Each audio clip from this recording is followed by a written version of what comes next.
The following program is brought to you by the Center for Educational Outreach at Baylor College of Medicine. I'm Deanne Erdman from Baylor College of Medicine. The Variety and Roles of Microbes is the fifth activity in a series called The Science of Microbes. They're aligned with the national standards, and this activity is developed to help students identify the characteristics of the major groups of microbes and discover the varied roles of the microbes. Now, the first thing you want to do is gather your materials, and in this case, it's pretty simple. You're going to have run off on cardstock using the masters that's provided in the PDF that you can download with this activity. You will have 4 microbe group cards and then a number of microbe example cards. And one thing that I always like to do is to laminate these and then keep them in baggies so that they're ready to use year after year. It's not something that you have to prepare another time. Or if something comes up in class and you see that this would be a natural moment to pull out this activity and do something with it, then it's ready to go.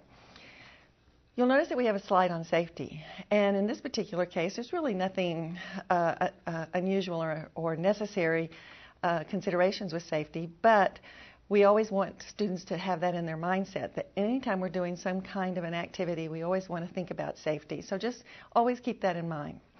Now, to start this activity off, we kind of want to model the way you would go through this with your students.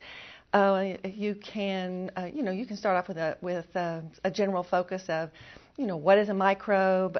Can students name any? You may have to prod them a little bit, ask them about what about microbes as far as disease. They're naturally going to come up with that. And then see if they have any kinds of ideas about microbes in nature, microbes in industry. You may make a list on the board of some things, but you don't want to give them a lot of activity. You don't want to give them a lot of information because we want them to kind of discover that as they go along. Another thing that you might do, just as a little focus activity to get their interest, is you might just bring in a pinch of soil, and really just in the amount of soil that you would have in a teaspoon. There's millions of microbes within this soil. It's kind of hard to fathom, but and most of them, of course, are harmless. But I think that's kind of an interesting perspective for students to realize, is that microbes are all around us, and many more than what they might think so. All right, next thing you're going to do is pass out the materials, and like I say, if you have them organized in plastic bags like this, it's easy. Have them take out the microbe example cards, and if you run them off on different paper, that helps to identify them with color. Here I'm using blue, and you can also say we need the little ones. So that's the first thing that you want them to do. You want them to take them out and then put them out on the table and have them start looking at what some of these cards are. For example, I picked up one that says red tide, and it describes that it's a microbe that makes a poison that affects the nervous system, and it lives in the ocean. Then there's one that deals with HIV, one on stomach ulcers, one about making beer. So have the students sort those on some kind of basis, and really don't give them any guidance. Let them read the cards and discuss as a group. And we generally suggest groups of 3 or 4.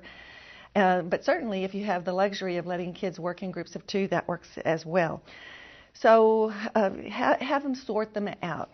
Then once they've sorted, discuss as a class. See what kind of ideas that they came up with.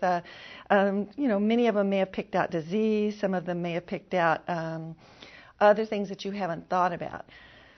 Once you've kind of talked about that, ask them to rearrange them into 3 categories, and with relationship to their role in food production, their role in causing diseases, and their role in the ecosystem or the environment. Now, they may have already they may have already put them in those piles, but if not, give them a little time to get those rearranged. And then take a little bit of time to kind of look at some of these closer. For example, in the category that deals with food production, they may point out that pickling. They may not realize that pickled products are results of microbial action. Most of them are aware that bread has yeast, but they may not realize that yeast is a microbe. Not only the flavor, not only the texture of the bread from the carbon dioxide production in the yeast, but also the flavor. Many types of bacteria add flavorings to bread. For example, the famous San Francisco sourdough. The flavor of coffee is from a microbial action. And even if you want to get down to basics and think about a cow is not going to be able to grow and produce that meat that we eat unless they can digest the grasses and the foods that they're consuming. And so they have a number of bacteria that aid in that digestion. Look at diseases. Disease, of course, is going to be the thing that the students think of, right off the bat. But you may talk about diseases such as, herpes, strep throat, food poisoning, malaria, athlete's foot, a pretty wide gambit of different sorts of disorders and diseases. And then the role in the environment. And this is probably going to be the hardest one for them to think of, but without microbes, we would be in real trouble. If we're not constantly recycling natural products, then we're going to run out of building materials. You have to think about the Earth as a spaceship. It has a limited amount of resources, and they have to constantly be broken down and recycled. Think about bioremediation. Oil spills, you may have heard, where bacteria are able to break down oil products. In the Exxon Valdez disaster in Alaska, they applied fertilizer to naturally occurring bacteria that help to break down oil. So in oxygen production, over 70% of our oxygen is produced from microorganisms. Now, so after you've had a little discussion about these three different kind of categories with your microbe example cards, the next thing that you might want to, or that you want to get out, are microbe group cards. And these microbe group cards are in four categories. We're going to be looking at the protist, the fungi, the viruses, and the bacteria.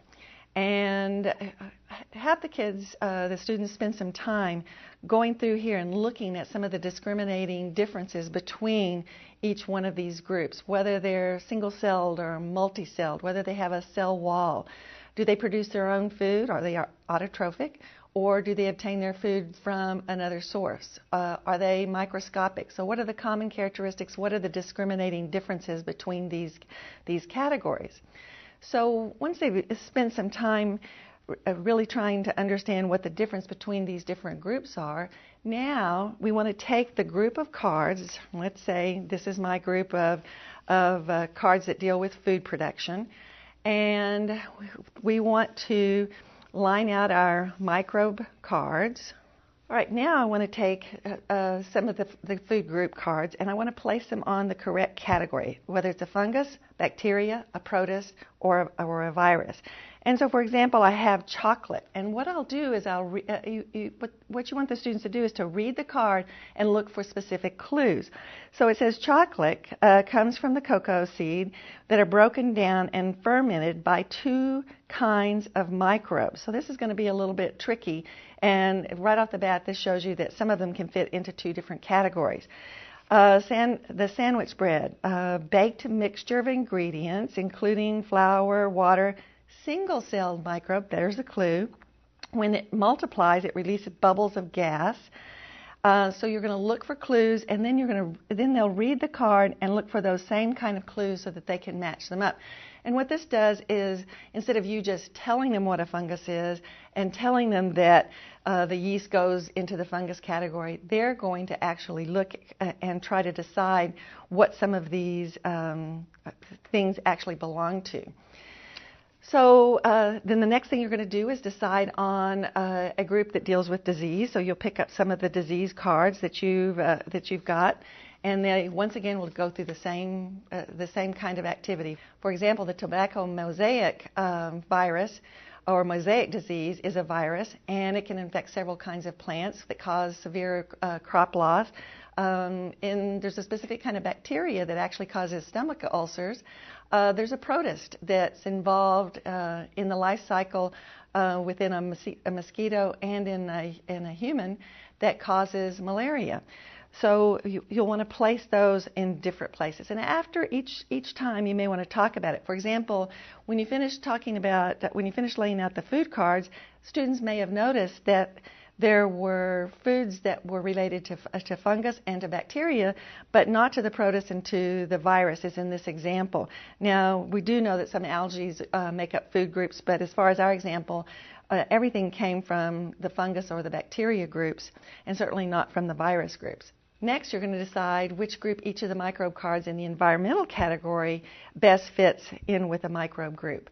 And in this case, you probably will find some that are in both categories. For example, both bacteria and fungus help to produce compost and to recycle.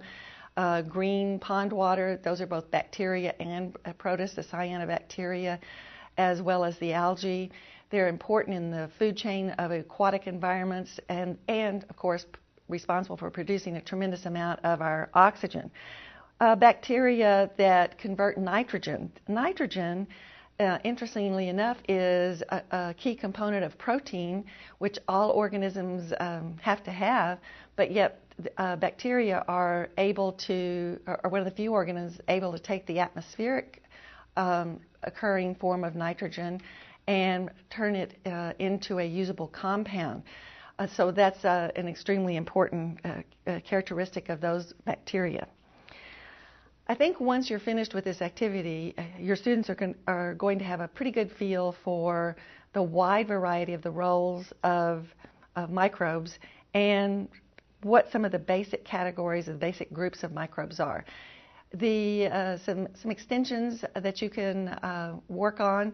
You might like your students to try making something like root beer, or look into cheese making. What makes the different kinds of cheeses? How about different vinegars? Like, what's the difference between the white vinegar and balsamic vinegar? So many of those would be good activities. And of course, those are things that students are around all the time, and once they see a practical application to what you're doing, it makes it much more interesting for them. You can download a version of this PDF that's found with this presentation. Thank you.